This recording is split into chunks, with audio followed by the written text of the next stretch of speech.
Well, hello there, ladies and gentlemen, and welcome back to another gear raffle and review. Today we are going to look at Sea to Summit's Ultralight Sleeping Pad. Let's get right into it.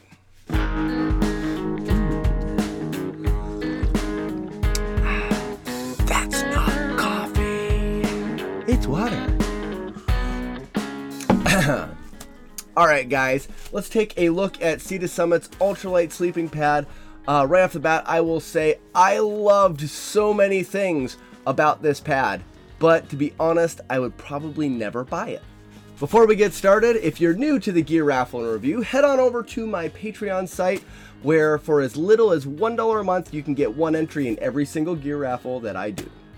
To get things started, we're going to take the pad and it goes on our scale, which it comes in at 13.8 ounces, which is actually 0.1 ounces lighter than it's specified on their website. I love this because this is with the bag it comes with. It's with the repair kit. I've used it a couple times. There's some dirt and maybe a little bit of sand or whatever inside there. So this potentially should be heavier than what it comes in. My scale's pretty darn accurate, but what I like is that they advertise this as actual weight on the website. So many of the gear that I review comes in heavier than what they're advertising it as, whether it's the headlamp that they don't include the batteries. And I mean, it's just nice to see a company that actually does an accurate weight. It's also nice because it's stinking light. Moving on. This pad is super compact. I'm talking, let me get a tape measure.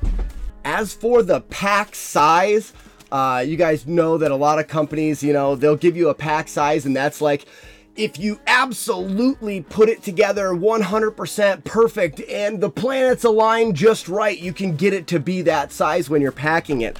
But this, I just threw this thing into the package. They say it is 6.5 by 3. I'm looking at maybe closer to 7, but who cares? I don't know if you guys can see very well, but by under or by 3 there and 3 there. But look at this. That's not even as small as it can go. This thing will go so small, well under what it actually says for pack. If you were to stuff this, you could get it, maybe fold it. This is tri-folded together when I rolled it up. Maybe if you folded it 4 times, you could even get it more compact than what they advertise. So that's really, really awesome that this doesn't come in such a small package that you have to make sure it's perfectly rolled up to actually get it to pack away. I really quickly rolled it up and there's plenty of room in here, and without compressing it extremely, it is just such a small pad. I seem to like everything about this.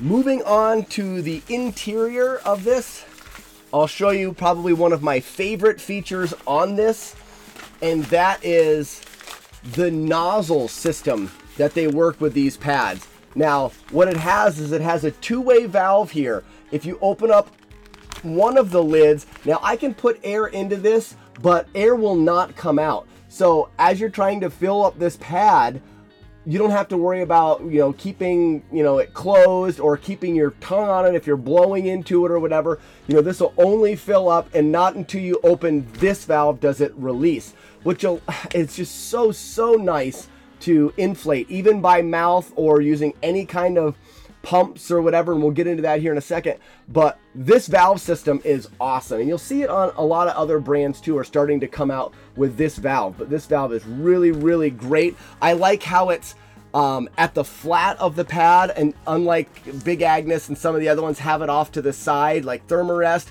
where it kind of can get caught and bent back and forth and eventually start to leak. I believe this would probably be prone to never leaking. It's in a great spot. I mean, I just really like the way they did the valve. Along with that valve, it pairs really well with some of these new, I don't know what they call them, they're blower upper things. I've got one right here. This is not the Sea to Summits. This is actually the X-Peds. But what it is, and I'll put in a little video of me using it, it's a bag that doubles as a blower upper. Now, the X-Ped version does work with the Sea to Summit. The valves are interchangeable, and I think there's probably some other options. I know the Sea to Summit has their own little blower upper baggy thing. I don't know what they call it. You'll have to do a little research, but they're super, super convenient. I used it on my last trip as my extra clothes bag. It doubled as my pillow. I actually filled up the air mattress. I blew up the air mattress with this while my extra clothes were inside. You don't even have to take your stuff out of the bag and it still works. I mean, such a great addition to my pack is to have something like this, and it pairs really, really well with an air mattress like this. As far as sizing for this pad goes, you know, it's advertised as the regular as being 21.5 by 72. You'll notice when you pull it out of the package that it's a lot bigger than that. But once you blow it up, it actually shrinks right down. And when I saw that, I'm like, this is going to shrink down smaller than they're advertising, but it doesn't. At the widest spot, because it's mummy shaped, at the widest spot at your shoulders does come in right at that 71.5. And it's 72 inches long. So they've measured this blown up, so it's the actual space that you have for a sleeping area is what they have down on the website, which again, thumbs up. It is not the thickest air mattress at 2 inches. It's not the thickest, but I've slept on some big cushion 3.5, 4 inch thick air mattresses, and this one is extremely comfortable. I really liked it. I didn't have a hard time sleeping on it for it being comfortable. I could lay on my side. I didn't bottom out the air mattress. I mean, I really liked it for sleeping as well. Like I said, super surprised by this air mattress. It doesn't really have a very high R value because it is not an insulated air mattress. Now, that's going to keep the weight down, but it's going to make it not as universal. You're not going to be able to use it on all your trips. I probably wouldn't recommend it. Definitely not in the winter or even in the cold fall or spring months. You know, you may not want to use it because it doesn't have the greatest R value. Though it is not insulated, it does have an R value, and if you pair it with a colder sleeping bag, you can use it in them colder seasons. You know, just know that you're going to have to go a little lower with your sleeping bag because the pad is not going to give you that insulation. You'll need it in your sleeping bag. And for only $100, how can you go wrong with this pad? It's just perfect, right?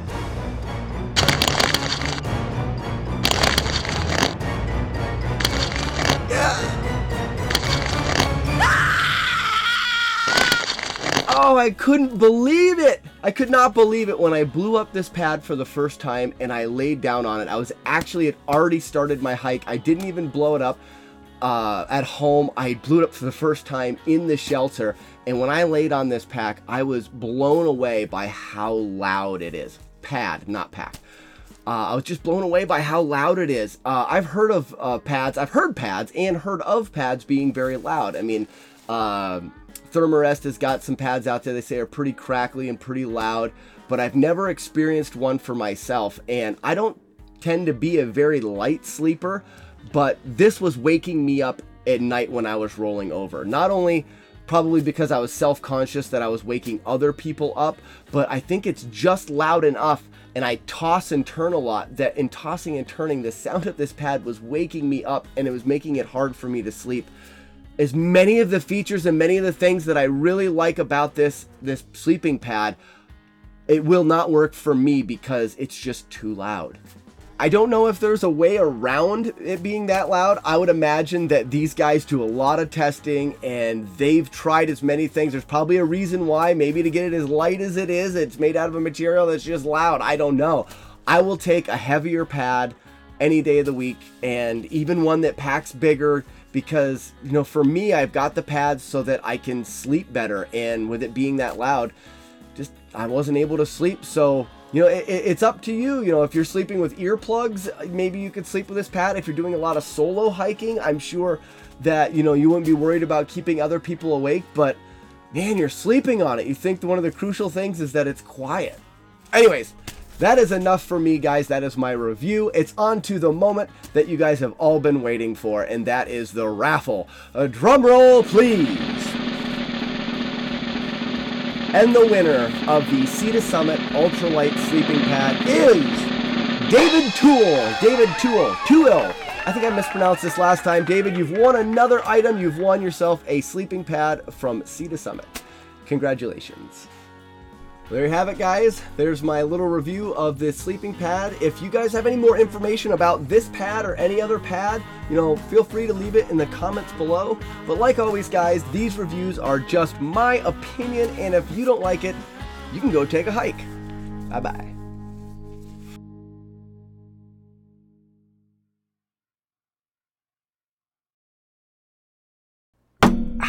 Nailed it! I like it, I dig it, I want more of it.